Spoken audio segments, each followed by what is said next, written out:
მოკლედ დღეს უნდა ვისაუბროთ დამოკიდებულებებზე, თამაშ დამოკიდებულებებზე კონკრეტულად და ზოგადად იმაზე თუ რა უდევს ხოლმე საფუძვლად იმას რომ ადამიანი მიჯაჭვული და დამოკიდებულია არაჯანსაღ ქცევებსა და ჩვევებზე. თამაშ დამოკიდებულებაზე იმიტომ გავამახვილე ყურადღება რომ ერთი შეხედვით საზოგადოებისთვის თითქოს თამაშ დამოკიდებულება არ არის ისეთი მძიმე როგორიც სხვა მაგალითად მედიკამენტებზე დამოკიდებულება და ნივთიერებებზე დამოკიდებულება, მაგრამ სტატისტიკურად და კვლევებით დამტკიცებულია რომ ყველაზე მეტი სუიციდი ანუ თვითმკვლელობა თამაშ დამოკიდებულ ადამიანებშია. აქ ლუდომანიაზე არ არის საუბარი, აქ გეიმინგზე გვაქვს ახლა. გეიმინგზეც არის და თამაშ დამოკიდებულებას ამ შემთხვევაში. ხო, ის კიდე სხვა თემაა და. ანუ ზოგადად თამაშ ლუდომანიაში არის აი ეს ყველაზე მაღალი მაჩვენებელი თვითმკვლელობის. და ამ ყველაფერს ჩვენ ნელ-ნელა ჩავშლით, როდესაც შემოგვერდება სტუმარი, იმიტომ რომ ეს ადამიანი ზუსტად არის სპეციალიზებული ამ თემაზე. ზოგადად ასევე არა მხოლოდ ზოგადად ლუდომანია, არამედ გეიმინგიც ხო ძალიან ხშირად არის. ახლა კომპიუტერულ თამაშებს თამაშობენ ადამიანები. მე უბრალოდ ერთეული შემთხვევები მინდა გითხრათ, მაგრამ სიმძიმე როგორია. ანუ იმდენად დიდხანს შეიძლება ითამაშოს ადამიანმა, რომ შეიძლება დღეები გადააბას. 2 დღე, 1 დღე კომპიუტერთან არ დაიძინოს, არ ჭამოს, არ სვას, დავიწყოს ცოლიშვილი. ზუსტად და ამასთან დაკავშირებით. კი, ასე მქონდა. ეს როგორი თამაში იყო? იყო ესეთი ბევრი ადამიანი ერთად რომ თამაშობს თუ მარტო თამაშობს? არა, მარტო თამაშობდი. მაშინ ეს ძალიან დიდი ხნის წინ ახალი შემოსული იყო ეს ამბები და მაშინ ხო, არის ესეთი შემთხვევები, როდესაც დიდხანს ჯდომის შედეგად თრომბოზები ვითარდება და ყოფილა შემთხვევა ერთეული, მაგრამ თრომბოემბოლიაც განვითარებული, ანუ გარდაცვალებამდე მისულა ადამიანი, რომელსაც ჯანმრთელობის სხვადასხვა პრობლემა ჰქონდა, ხო? ასევე იყო ესეთი შემთხვევა, როდესაც მაგალითად შვილები დაავიწყდათ. ანუ ადამიანი იმდენად არის ჩართული ამ კომპიუტერულ თამაშში, ანუ ეს იყო შემთხვევა, როცა ბევრი ადამიანი ერთად რომ თამაშობს და თან სოციალიზაციაც რომ ხდება და მთელი ენერგიით რომ ხარ ჩართული, რომ დაავიწყდათ, რომ ბავშვს უნდა აჭამოს, დაალევინოს, ბავშვს განუვითარდა ზოგიერთ გაუწყლოვანება, ზოგიერთ სკვების დარღვევა, იყო უბედური შემთხვევებიც ამ შემთხვევაში. ანუ ეს ერთეულია, მაგრამ აი ამდენად შეიძლება ტვინი იყოს ჩართული. შენ თვითონაც გავიწყდება ჭამა, ამასაც გეტყვი. დიახ. და ძილიცო აბავთო დღედან. ჭამა, ძილი, მეგობარი, სამსახური, პასუხისმგებლობა, ცოლი, ავადმყოფი მამა, ყველა გავიწყდება, მთლიანად იქ ხარ ჩართული. და ასევე არის რომ ფინანსურ პრობლემებამდე შეიძლება მიიყვანოს ადამიანი და ძალიან ძიმედ შეიძლება გადაიტანოს ეს ყველაფერი. მოკლედ, მე ახლა მეტად აღარ გავაგრძელებ, იმიტომ რომ ძალიან მნიშვნელოვანი ტექნიკურ თემაზე გვაქვს სალაპარაკო და მინდა მოვიყვანო თორნიკე ლიპარტელიანი. გთხოვთ თორნიკე, თუ შეიძლება მობრძანდით ჩვენთან. თორნიკე არის ძალიან მნიშვნელოვან თემაზე სასაუბროთ. მობრძანდით, რომელიც მუშაობს უშუალოდ დამოკიდებულ ადამიანებთან. მადლობა სტუმრობისთვის. თორნიკე, რა არის ზოგადად ქცევითი დამოკიდებულება და როგორ ყალიბდება? აი რა არის საფუძველი მისი? პირველ რიგში მადლობა მოწვევისთვის. მართლაც რომ გლობალური და ძალიან სერიოზული აქტუალური პრობლემა არის და წლიდან წლამდე ეს ტენდენცია უფრო და უფრო უარესდება როგორც გლობალურად ასევე ჩვენს ქვეყანაში და ანუ კარგია რა თქმა უნდა რომ ინტერესდებით ამ თემით და განვიხილავთ მოგახსენებთ ქცევითი ადიქციების შესახებ. რა უდევს საფუძვლად ამ ქცევით ადიქციებს? დღევანდელი თემა, რადგანაც გვაქვს უფრო აზარტულ თამაშებზე დამოკიდებულება, მე გეტყვით, მაშინ რა არის კონკრეტულად ეს დაავადება, ანუ იგივე ლუდომანია. და გეტყვით იმას, რომ ეს არის ფსიქიკური აშლილობა, რომელიც ხასიათდება აზარტულ თამაშების მიმართ უკონტროლო პათოლოგიური, ასე ვთქვათ, ლტოლობით. რომელიც შესაბამისად შემდეგ უკვე გადადის დაავადებაში, ის უკვე ძალიან ბევრი წელია მსოფლიო ჯანდაცვის ორგანიზაციამ გაიყვანა როგორც კლასიფიკაცია მიენიჭა როგორც დაავადებას. ხო, იმიტომ რომ აშლილობა ქვია უკვე. ოფიციალურად დიაგნოზია ასე გამოდის. იცით რა არის, ანუ ორად იყოფა რა, ანუ კატეგორიზაცია მოხდა ხო აშლილობა დიზორდერი მე მგონი ერთ და იგივე არის, ანუ არის მწვავე ფაზაში მყოფი ადამიანები და არიან ნუ შედარებით უფრო ესეთი ასე ვთქვათ საშუალო ფაზაში მყოფი ადამიანები და ვინც არის ამ შედარებით უფრო ესეთ ფაზაში აქ უფრო დიზორდერის სახე აქვს, აშლილობის სახე აქვს, მაგრამ მწვავე ფაზა უკვე დაავადებაში გადადის და შესაბამისი მკურნალობა არის საჭირო. მე რამდენადაც ვიცი, ადამიანი მიდრეკილია რაღაცების მიმართ იყოს დამოკიდებული. მეთახვები. ხო, ალბათ, ხო. და აი 6 წლამდე ასაკში ძალიან მნიშვნელოვანია რაღაც უნარები ჩამოუყალიბოთ. 6 წლამდე ასაკში შეიძლება გამოჩნდეს ბავშვი რამდენად სწორად ვითარდება თუ არა. აი რა უნდა გავითვალისწინოთ 6 წლამდე ასაკში? კი, სწორედ აღნიშნე თიკა, რომ ზუსტად ამ პერიოდში 0-დან 6 წლამდე, როდესაც ფსიქიკის ფორმირება მიმდინარეობს, არის განსაკუთრებით საყურადღებო აღზრდელობით კუთხით ბავშვის და სამწუხარო რეალობა არის, რომ მშობლების უმეტესობას არ აქვს ის ცოდნა და უნარები, რომ ეს ყველაფერი გაითვალისწინოს. და რა გავითვალისწინოთ? ხშირად კეთილინებით არის ხოლმე, რომ უბრალოდ ბავშვი უფრო მიდრეკილი ხდება ამ დაავადების მიმართ.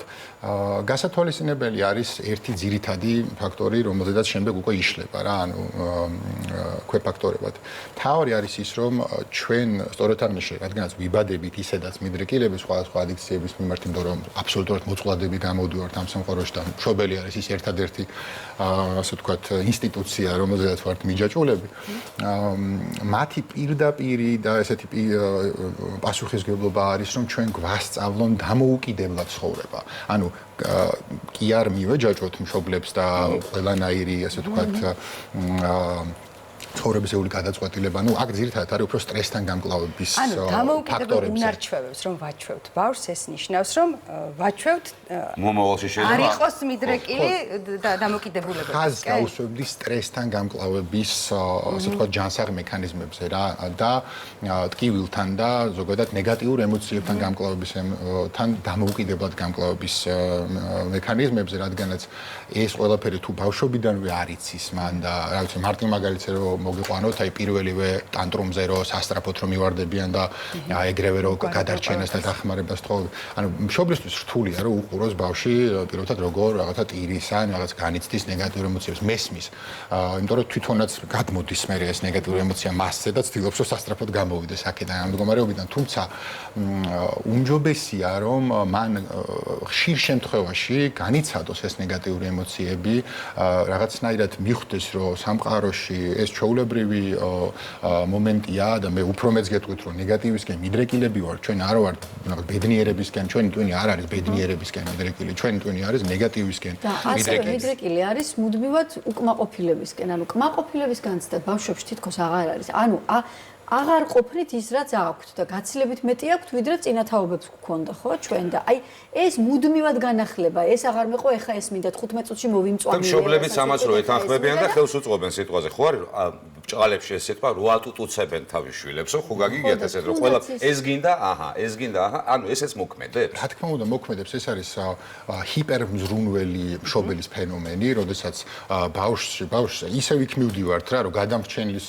როლს შენ ბავშვს რაღაცა როგორც კი მოთხოვნილება გაუჩნდება რაღაცას ეგრევე რო კმაყოფილება ანუ ბავშვს არ იმის შეგრძნება აქვს რომ უბრალოდ მოითხოვს რაღაცას და ერთ წამში სამყარო მას აჯილდოებს და ანუ სწრაფ ჯილდოს ეჩვევა შესაბამისად სწრაფი ჯილდო არის მაპროვოცირებელი პირველ რიგში ზუსტად შემდეგ უკვე სხვადასხვა ტიპის аддикციების ადიქციების გამოვლინების ხო როდესაც მოზარდობაში რაღაცა პირველ ტკივილს პირველ წყენას პირველ გაუგებრობას განიცდის მას დამახსოვრებული აქვს რომ მან სწრაფად უნდა მოაგვაროს ეს პრობლემა ამიტომ სხვანაირად არ იცის შესაბამისად სწრაფად ეს პრობლემა არ გვარდება და მიდის ტელეფონში მიდის ალკოჰოლთან აი რა გავაკეთოთ მოზარდობის ასაკში ანუ ყველაზე ერთი რთული პერიოდი მოზარდობის ასაკში დგება რა ვქნათ როდესაც ხვდებით რომ ბავშვი სულ მიჩვეულია რომ გარემო მოუგვაროს დაულაგოს ყველაფერი რა 6 წლამდე ეს ვერ მოგვარი მე უფრო წავიდოდი ისევ იმ პატარა ასაკში იმიტომ რომ პრევენციული ნორმების კუთხით უფრო სწორი იქნება თუ 0-დან 6 წლამდე გავაკეთებ ისევ აქცენტს და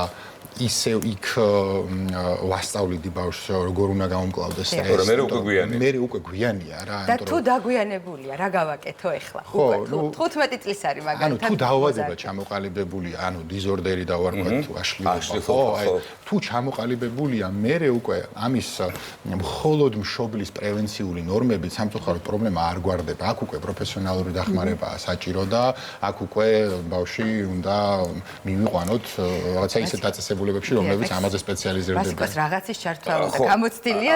არა, ეს რა მე აქ მე თამაშთან დაკავშირებით არაუდომანიასთან უფრო კომპიუტერულ თამაშებად, მაშინ საერთოდ კომპიუტერი მე როცა ახალი შემოსული იყო და ახალი ხილი იყო და მოკლედ აქედან გამომდინარე აი რამდენი წლის იყავი როდესაც დაიწყე? აი ახლა 19-ის, 18-ის აი დაახლოებით ასე, მაგრამ საქმე იმაში არის რომ მაშინ იქ მე სურვილი მქონდა რომ რაღაცა ხო არის, რაღაცა ლეველის გავლა და რაღაცა რომ კარგად გამეკეთები და აი ამას შევძლებ, ამას გავაკეთებ და სანამ იმას არ მივაქცევ, ის მომენტი კი და ეს არ ხდება, იმიტომ რომ რთულია ხო რაღაცების კეთება იქაც ესე არის გაკეთებული. მე ამაზე მივხვდი რომ დავიღალე, აღარ მომეწონა და გავანებე თავი, მაგრამ ლუდომანიის შემთხვევაში საერთოდ სხვა რაღაცა იყო ადრე თუ არსებობდა რაღაცა ადგილი სადაც უნდა წასულიყავი და ამით ამ საქმით დაკავებულიყავი, ეხლა ტელეფონში შემოვიდა. ჯიბეში ეხლა შემოვიდა სახლში. და აი ეს ამან კიდე უფრო გაართულა დარწმუნებული ვარ მდგომარეობა, იმიტომ რომ აღარ უნდა წახვიდე არსად, ონლაინ კაზინო არსებობს სიტყვაზე, ონლაინ ბეთია, რაღაცას დადებ, რაღაცას იმას იზავ და ანუ გინდა არ გინდა ერთი ღილაკის დაჭერა თითქოს. თან ღილაკს ისე აწვევი და ის ფული ხო არ ჩანს. უცებ მიდის, მაგრამ ეს არის ძალიან ცუდი შეგრძნება დარწმუნებული ვარ და ამან გაართულა ალბათ ხო ეს არის ხელმისაწვდომობის გაზრდა, რადგან ხელმისაწვდომობა გაიზარდა ამ სერვისებზე, შესაბამისად ამას მოყვა გაუარესებული სტატისტიკა მომხმარებლების კუთხით, ადამიანების ჩართულობის კუთხით, იმიტომ რომ თქვენ მართალი ხართ რა, ანუ ადრე მაგალითად თუ არის პირველი ხარ რაც მახსენდება, ეს არის ნიუ-იორკი და ატლანტიკ სიტი რა, ანუ ნიუ-იორკში არ არის საერთოდ კაზინოები, ადამიანს უწევს რომ წავიდეს მანქანით ქალაქიდან გავიდეს სხვა ქალაქში, რომ აი ეს მისი მოთხოვნილებები ეს დაიკმაყოფილოს, ხო, ეს აზერტი და რაღაც გაერთოს. ზოგ ქვეყანაში საერთოდ აკრძალულია. ზოგ ქვეყანაში საერთოდ აკრძალული არის და ქალაქში საერთოდ ვერც ნახავთ ამას და ასე შემდეგ. და ეხლა უკვე ჯიბეში რო გადმოგვივიდა ეს კაზინო და აი აქ რო შემელია ეხლა რო 5 წუთში გავხსნა და აქ მარტო კიდე მთავაზობენ რეკლამები, ფილმს უყურებ და იქაც მთავაზობენ აბა ამას კიდე დააჭირე და აი ეს მოვიდა. მეგობრებო, რომ არ აუცდები ამას ხო. მნიშვნელოვანი არის, ბევრი მშობელი გვიყურებს ახლა მოზარდის. აი რა გავაკეთოთ, როდესაც მოზარდი შვილი გვყავს. შეიძლება დავაკელით რაღაცა 6 წლამდე ასაკ, შეიძლება არ დავაკელით, მაგრამ მაინც ძალიან შიშით უყურებენ მშობლები. რა არის აუცილებელი რომ არ მიეჯაჭვოს? ჩემთან ბევრი ადამიანი მოდის და ამბობს რომ სულ კომპიუტერში, აი რა ვქნათ ასე. პირველი რაც მახსენდება, ეს არის ციფრული დეტოქსის ფენომენი. ეგეთიც არსებობს? ხო, არსებობს ესეთი ფენომენი, რომ ნუ აქ არის სახლში როგორი გარემო, ანუ მოზარდი ბავშვი არ აქვს მნიშვნელობა, სარკის ეფექტით უყურებს მშობელს და მისგან იმ ქცევას იმეორებს, ანუ იმას გულისხმობ, რომ თუ დედა, მამა მცხედან სახლში და სამსახურის მერე სულ ტელეფონში არიან, ან სულ გაჯეტებში არიან, ან თვითონ თამაშობენ ყველაზე უარეს შემთხვევაში, ძალიან დიდი არის იმის რისკი, რომ ბავშვმაც გაიმეორებს ეს ქცევა. ანუ პირველი აქცენტი არის საკუთარი ქცევის კონტროლზე, რომ შემდეგ ის გაითვალისწინოს შემდეგ ბავშვმა. მეორე არის ის, რომ ზოგადი წესების ჩამოყალიბება, ხო? ანუ სახლში რომ ერთ საათზე მეტი კომპიუტერთან არ ვისხდეთ, ხო? მე აქ გავამახვილებ ყურადღებას უფრო დამსახურებულ და დაუმსახურებელ ჯილდოზე, იგივე დოფამინის მიღებაზე, ხო? ძალიან გავრცელებული და ჯანსაღი ვარიანტი არის, როდესაც მშობელმა ჯერ პირობითად უთხრას ბავშვს, აი დავალებები გააკეთე, რაღაცა ოთახი დაალაგე, რაღაცა საჭმელი მიირთვი და მე შეგიძლია რომ 1 საათით პირობითად ისარგებლო. პრობლემა კიდევ ისიც არის რომ მშობლები არ არიან ხოლმე სახლში. ხო და არც ძალიან. კონტროლი არის ძალიან. ასევე ძალიან ხშირად წამიკითხავს სოციალურ ქსელებში ქალების ჩივილი მისი ქმარი ან მისი ძმა ზრდასრული ადამიანი 24 საათი ზის და ვიდეო თამაშს ან ვიდეო ფეხბურთს. ეს არ არის მხოლოდ ბავშვების და თინეიჯერების პრობლემა. ანუ სახლში ეს მოცემულობა არის და ძალიან ბევრი ქალი წუხს ამაზე. განსაკუთრებით კაცები არის ძალიან საინტერესო თემა საკითხს მივადგეთ, იმიტომ რომ ძალიან უჭირთ ადამიანებს, თამაშ დამოკიდებულ ადამიანებს იმის აღიარება, რომ ისინი არიან დამოკიდებულები და არა, მე უბრალოდ ვერთობი გეუბნება. მე როგორ აღმოაჩინოს, აი რა ნიშნებით აღმოვაჩინოთ, მაგალითად რომ დამოკიდებულები ვართ და საგან გაშუა ეს ამბავი. კარგი კითხვაა და რავი, ეხაც თუ ვინმე გვიყურებს და აინტერესებს ეს საკითხი და ოდნავ მაინც ფიქრობს, რომ მე ხომ არ მაქვს რაღაცა მსგავსი რაღაცა, ესეთ რაღაცას ვეტყოდი, რომ უბრალოდ დააკვირდით თქვენს პირველ რიგში დროს, ანუ რამდენ დროს უთმობთ ამ აზარტულ თამაშებზე თუ ახ საუბარი ამას, იმიტომ რომ მოცულები არიან ადამიანები, ანუ მხოლოდ დროით არა, კოგნიტური პროცესების კუთხით, ფიქრებით, სურვილებით, ემოციებით სულ თამაშთან არიან, ამით არიან მოცულები. ხო ეს კომპულსიური დაავადება არის, ამის გარდა სხვა არაფერი არ აინტერესებთ. მერე გადადიან აპათიურ მდგომარეობაში, რომ ოჯახი მეორე ხარისხოვანი ხდება, მეგობრები მეორე ხარისხოვანი ხდება, ინტერესები, ჰობი, რაც ქონდა, პრაქტიკულად აღარ აინტერესებს. რა, ერთადერთი მიზანი არის, რომ უბრალოდ თამაშზე იქ. მერე შემოდის ფინანსური მომენტი, რომ მათი ფინანსები უმართავი ხდება, ქაოტური ხდება, ხელფას ერთ დღეში ხარჯავს და მერე მთელი თვე განიცდის და ასეთი ამბებია, ასე ვთქვათ. ერთია რომ მინდა რომ მოვიგო სიტყვაზე და დიდძალი თანხავიშო, ერთი და მეორე არის რომ უკვე სიამოვნებას ვიღებ უბრალოდ თამაშის პროცესისგან? ანუ ეს განსხვავება არის? თუ ორივე ერთად არის თუ როგორ არის? კი, ანუ გეტყვით, სინამდვილეში მეცნიერულად დამტკიცებული ფაქტი არის, რომ მოთამაშე არ თამაშობს იმისთვის, რომ მოიგოს. მოთამაშე თამაშობს იმისთვის, რომ ითამაშოს. ეს პროცესი და რატომ? იმიტომ რომ ამ დროს ის გაურბის თავის ემოციურ მდგომარეობას. მოთამაშე ხო, რეალურ ცხოვრებაში არსებულ რაღაცა მოცემულობას გაურბის. ეს შეიძლება იყოს მისი წარუმატებლობა, ეს შეიძლება იყოს მისი მარტოობა, ეს შეიძლება იყოს მისი რაღაცა ფინანსური არასტაბილურობა და ხშირად ილუზია აქვს, რომ ამით გონიათ, რომ რაღაცა სწრაფად უცებ რაღაცა. ხო, ეს ვირტუალური რეალობასავით არის, ხო, რომ გადიხარ, იქედანაც გადიხარ ცხოვრებიდან. უფრო მეტად კაცების პრობლემა რატო არის, ვიდრე ქალების აი ეს ვიდეო თამაშებზე დამოკიდებულება და თუნდაც გემბლინგს. არ ვიცი, ვერ ვიტყოდი, ესე უბრალოდ აქ ჩვენთან სამწუხარო ვარ, რომ ძალიან ძლიერი არის სტიგმა და ქართველი დედისთვის ამის აღიარება კიდევ უფრო სხვა სირთულეებთან არის დაკავშირებული და მათ უჭირთ იმის აღიარება, რომ მათ აქვთ რაღაც პრობლემა, თუმცა დედებს არ ძალიან სათამაშოდ ეგეც შეიძლება ბევრი საქმე. ეგეც არის, მაგრამ მარტოები, როდესაც რჩებიან სახლში, სანამ რა ვიცი, მეუღლე სახლში, ისინი მაინც თამაშობენ და არ ეძახიან ამას და უბრალოდ რაღაცა ვერ დგავენ ამ ნაბიჯს, იმიტომ რომ ძალიან ძლიერია სტიგმა ჩვენს ქვეყანაში. აი, როდესაც დამოკიდებული ადამიანი, ძალიან მნიშვნელოვანი არის ხოლმე მშობლების, ოჯახის წევრების მხარდაჭერა და ასევე როცა მკურნალობის პროცესს გაივლის ერთგვარად, მერე ეს ერთგვარად სხვა ადამიანი ხდება, ხომ ასეა? ამ კუთხით მნიშვნელოვანია ინფორმაცია გქონდეთ ოჯახის წევრებსაც და აი რას ურჩევთ ზოგადად ოჯახის წევრებს? აი არის შენი ოჯახის წევრი დამოკიდებული. რა სახის მხარდაჭერა ჭირდება? სკანდალით არ ეშველება დარწმუნებულება. პირველ რიგში რასაც აღნიშნავდი არის ის, რომ მიდგომა არის შესაძლებელი ამ ადამიანების მიმართ რა. ანუ ეს ადამიანები დღემდე აქაც მუშაობს სტიგმა და აღიქმებიან როგორც რაღაცა ცუდები, კრიმინალები, რაღაცა არასანდოები და ასე შემდეგ და ამ ადამიანს ისედაც თავის გაჭირვება აქვს, ისედაც ემოციურ ტკივილშია, ფინანსურ კრიზისშია, სოციალურად არა ხო და ამ დროს რომ ჩვენ წნეხს ვაძლიერებთ და კიდევ უფრო რომ ასე ვთქვათ მიუთითებთ მის ნაკლოვანებებს, ეს არ არის პრობლემის მოგორება, ეს პირიქით მის ნაცნობ ნეგატივთან გამკლავების მექანიზმს აქტიურებს, რის გამოც გახდა ზოგადად დამოკიდებული და უბრუნდება ისევ თამაშს. ესე საათების აკრძალვა, ჩხუბი, ეს ყოფილი რა უნდა მარტივი პასუხია, როდესაც კბილი გტკივათ, რას აკეთებთ? მიდიხართ ექიმთან, ხო? შესაბამისად, აქაც აუცილებელია ჩართულობა. აი, პროფესიონალების ჩართულობა, რა. ძელვადიანი გამოგონდა. ვისთან უნდა მივიდეს? ფსიქიატრთან უნდა მივიდეს, ქცევით თერაპევტთან უნდა, ვისთან უნდა მივიდეს აი ადამიანებთან? ნუ ფსიქიატრთან მისვლა, აი ეს უკვე დანიშნულებით ხდება თუ მას პარალელურად აქვს მენტალური ჯანმრთელობის პრობლემებიც, ანუ შფოთვები, დეპრესიები, აკვიატებული ფიქრები ან ასე შემდეგ, თუმცა სავალდებულო არ არის. პირველ რიგში სარეაბილიტაციო ცენტრები არსებობს, საბედნიეროდ, 10 წლის წინ სხვა სიტუაცია იყო საქართველოში, მაგრამ დღესდღეობით უკვე მომრავლდნენ სპეციალიზებული ადამიანები, რომლებიც დამოკიდებულების, მკურნალობის, ასე ვთქვათ, ცენტრები. შეიძლება მკურნალობა?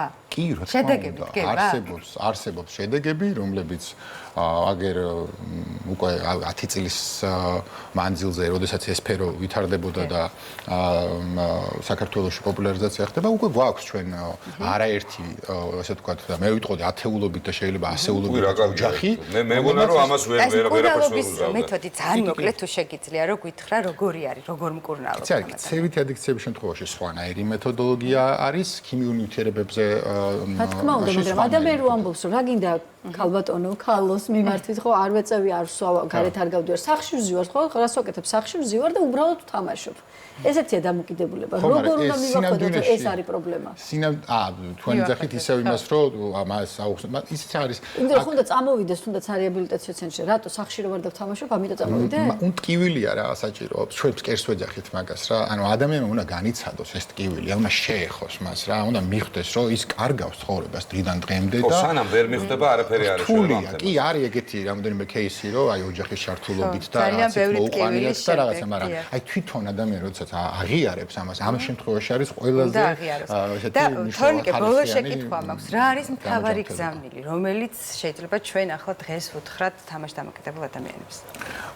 მთავარი გზავნილი ალბათ ჩემი იქნება ის, რომ ეს ადამიანები ამ ადამიანებს არ უნდათ რომ გამოსულიყვნენ და გამხდარიყვნენ ესეთები. ეს აბსოლუტურად მათ მიუხედავად, ანუ ქვეცნობიერი პროგრამებით, ასე ვთქვათ, და პროცესებით, რომლებიც გენეტიკიდან იწყება, ჯერ კიდევ ეს მედრიკილება და შემდეგ უკვე აღზრდილობითი სტილი, ოჯახური გარემოებები და სხვადასხვა ფაქტორები მუშაობს ამ დაავადების ჩამოყალიბებაში, უბრალოდ ესეთები ჩამოყალიბდნენ, მოდი ესე ვთქვათ და არ განკიცხოთ, არ გავაკრიტიკოთ, არ გავრიყოთ, იარაღები არ მივაყოთ. ამ ადამიანებს პრობლემა აქვს, რა ხშირ შემთხვევაში დაავადებაც აქვს, ან აშლილობა აქვს, ან დაავადება აქვს, ან დახმარება ჭირდებათ. როგორც, რა ვიცი, კიბოთი დაავადებულ ადამიანს უნდა მკურნალობა, როგორც შაქრიანი დიაბეტის მქონე ადამიანს ჭირდება დაავადება, იგივეა დაახლოებით, უბრალოდ სხვა კლასიფიკაციაა. ამიტომ ითხოვეთ დახმარება, ხალხო, არ არის უხერხული პირიქით თქვენი ცხოვრება რადიკალურად შეიცვლება. გახდებით აბსოლუტურად სხვა ადამიანები და იქნებით ბევრად უფრო პროდუქტიულები და იცხოვრებთ ჰარმონიულად და ძალიან კბილად და ლამაზად. დიდი მადლობა. თორნიკე ლიბერტელიანი იყო ჩვენი სტუმარი, საუბრობდით ადიქციებზე, დამოკიდებულებაზე, კერძოდ კი თამაშ დამოკიდებულებაზე. მე მომავალ ხუთშაბათამდე გემში დავაკვირდით.